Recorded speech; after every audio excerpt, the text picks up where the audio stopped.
return to our top story, Russia's invasion of Ukraine.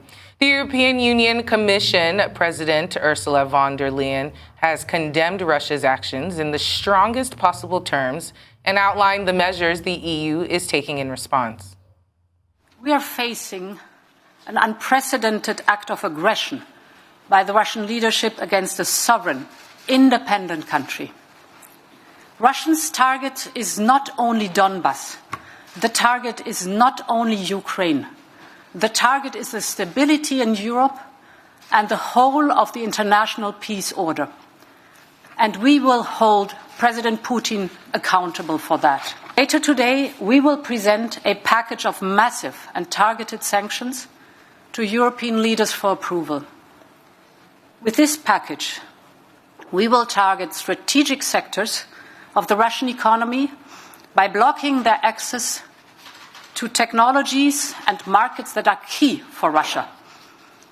We will weaken Russia's economic base and its capacity to modernize.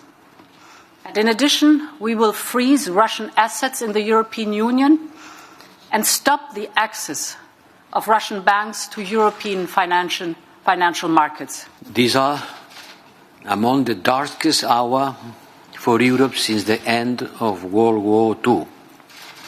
A major nuclear power has attacked a neighbor country and is threatening reprisals of any other states that may come to its rescue. This is not only the greatest violation of international law, it's a violation of the basic principles of human coexistence. It's costing many lives with unknown consequences ahead of us.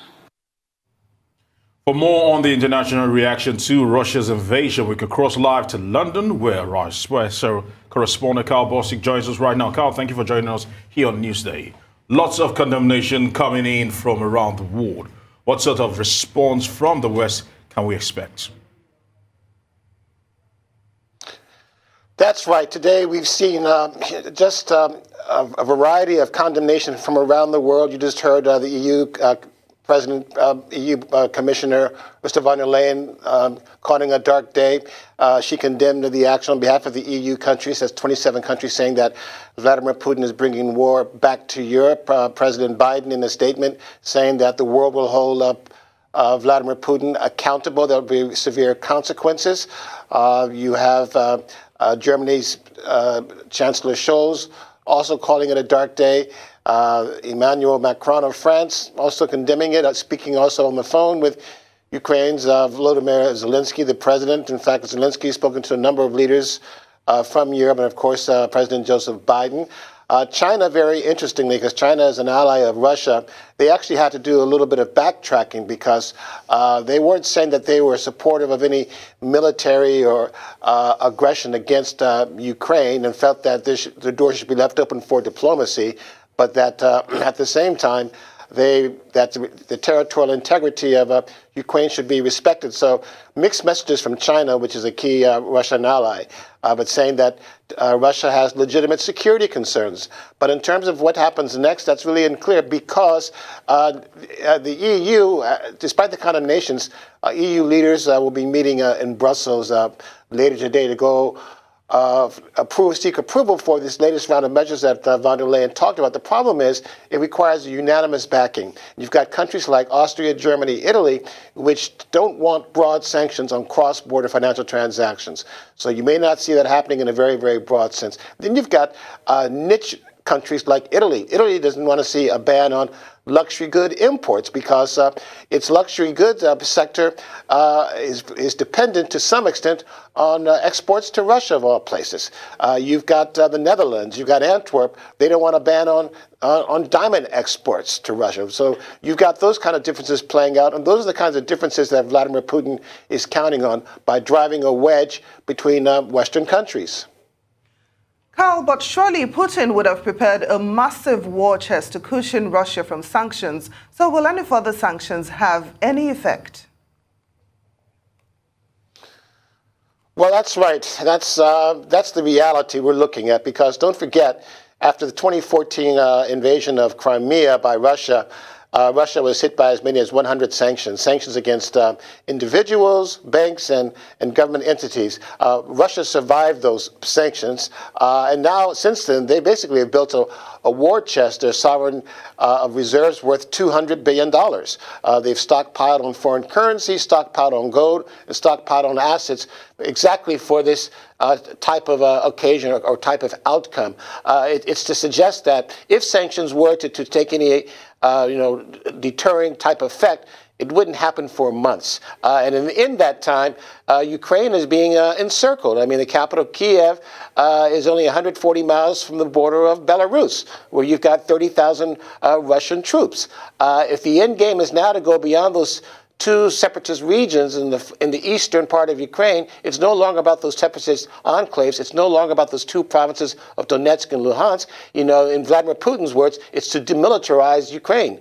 That can now happen really just in a matter of days, just by the fact that they can disable the Ukrainian military and communications.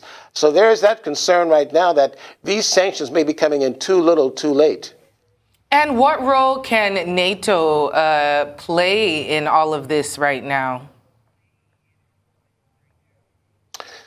That's what's also interesting, because if anything, some would suggest that Vladimir Putin's strategies backfired, because, at one point, NATO was considered to be divided, if not obsolete. If anything, they're more united, if not robust than ever. You now have a beefing up of troops on the eastern flank of NATO, bordering Russia. NATO troops being sent, including from the U.S., to Poland, to Romania, to Bulgaria. You've got about 90,000 U.S. troops in Europe, most of them based in Germany, for example. So you could see, new deployments, enhanced deployments to the eastern flank. NATO ministers will be meeting later today. But also, it's not just about, military, boots on the grounds or tanks or heavy equipment. It's also about the threat of cyber attacks, because now you've got the threat of a hybrid war. You have the threat of malware being launched in Ukraine. Well, that malware, it doesn't know borders. That malware can cross borders into Europe, and this could also affect NATO's defense capabilities, about making sure that it's protected against any cyber attacks. So I think that's another primary concern they have right now about how to respond to that.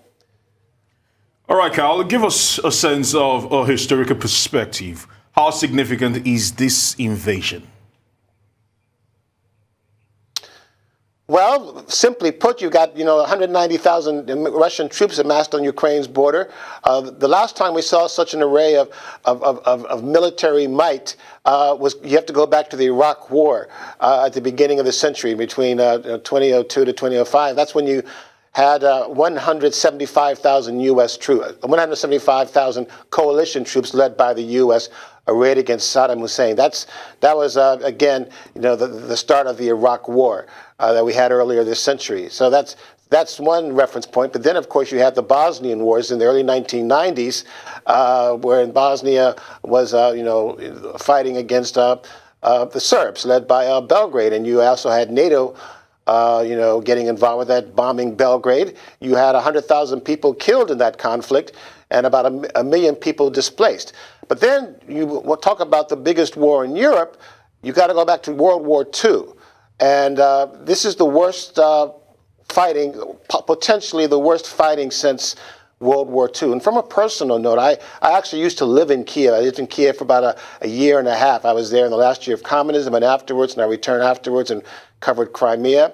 To put things in real historical perspective, how it's hit, Ukraine, especially Kiev, hard. I stayed with the family at that time, and the grandmother was they called a babushka, and I was only learning Russian then. She only spoke Russian and German. The reason why she spoke German was because it was the Nazis who attacked and occupied Ukraine, who occupied Kiev. That was the last time that Kiev was occupied, when Nazi Germany invaded Ukraine. And here we have today something that hasn't happened since then, since 1940, with Russia now not only attacking Ukraine, but threatening to occupy Kiev. Wow. Well, we thank you so much for joining the program this afternoon and giving us the information, and we will continue to cover this story. Thank you so much, Karl Bostic.